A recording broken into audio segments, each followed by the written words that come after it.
नमस्कार सर्वांना, श्री स्वामी समर्थ। मी आहे कोमल वासलवार। माझ्या YouTube चॅनलमध्ये तुमचं खूप खूप मनापासून स्वागत आहे।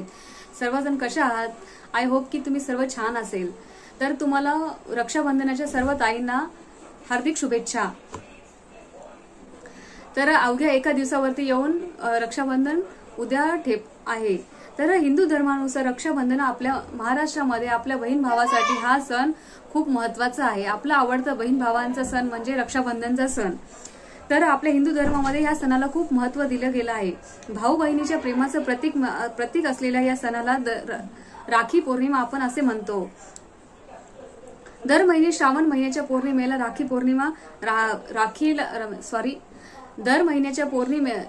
श्रावण महिन्याच्या पौर्णिमेला भाऊ बहीण भावाच्या मनगटावरती राखी बांधते, म्हणून आपण त्या पौर्णिमेला राखी पौर्णिमा असे म्हणतो।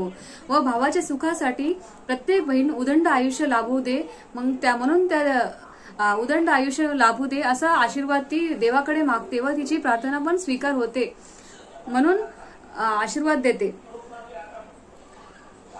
भाऊ बहिणीच्या नात्यातील आणि भाऊ सुद्धा तिला सुखी ठेवण्याचं वचन नेहमी देतो आणि ते वचन वर्षोनवर्ष पाळतो। असा आहे आपल्या बहीण भावाचा राखी पौर्णिमेचा सण। तर भाऊ बहिणीच्या नात्यातील कधी कमतरता होऊ नये, कमी होत नाही, ते दिवसेदिवस अधिक पक्के वाढत जाते। यंदा रक्षाबंधनाचा सण कधी आहे हे आज आपण बघणार आहोत। राखी बांधण्याचा शुभ मुहूर्त काय आहे त्यावर सविस्तर माहिती आज आपण घेऊया। हिंदू पंचांगानुसार यंदा रक्षाबंधनाचा सण आहे 19 ऑगस्टला साजरा करण्यात येणार आहे। रक्षाबंधन साजरा करण्यासाठी शुभ मुहूर्त 1:43 वाजेपासून ते दुपारी 1:30 वाजेपर्यंत आहे।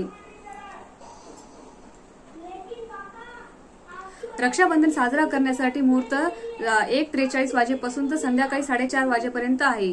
प्रदोष वेळ रक्षाबंधन मुहूर्त संध्याकाळी 6:56 वाजेपासून तर उत्तर रात्री 9:30 पर्यंत आहे, 9:08 वाजेपर्यंत आहे। रक्षाबंधन भद्र समाप्ती दुपारी रक्षाबंधन भद्र पूजा सकाळी 9:51 वाजता सुरुवात होऊन तर सकाळी 10:30 वाजेपर्यंत आहे।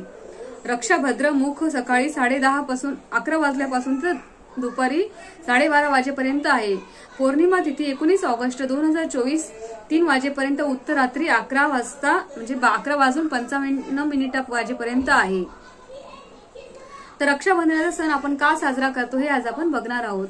हिंदू धर्मग्रंथ महाकाव्यामध्ये रक्षाबंधनाचा उल्लेख आहे। एका प्रचलित कथेनुसार महाभारतामध्ये जेव्हा भगवान श्रीकृष्णाचे बोट कापले गेले होते तेव्हा द्रौपदीने आपल्या साडीवर पदर फाडला आणि कृष्ण देवतेला रक्तबंबाळ झाल्यावर बोटावर बांधला। द्रौपदीचे इतके प्रेम पाहून कृष्ण देवतेला बहीण म्हणून तिचे प्रत्येक संकटामध्ये रक्षण करण्याचे वचन दिले।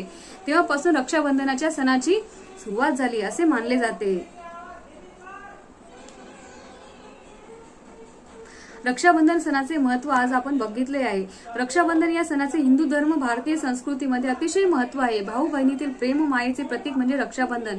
या दिवशी बहीण भाऊ पारंपरिक पद्धतीने नवीन कपडे घालतात, पोशाख करतात, बहीण भावाचे औक्षण करते, कपाळी टिळा लावून मिठाई भरून त्याला राखी बांधते। भाऊ बहिणी दोघे एकमेकांचे सुखी जीवन, निरोगी आयुष्य, आरोग्य, उदंड आयुष्यासाठी प्रार्थना करतात। तर हा व्हिडिओ तुम्हाला आवडला असेल तर व्हिडिओला लाईक करा, शेअर करा, सबस्क्राईब करा। श्री स्वामी समर्थ।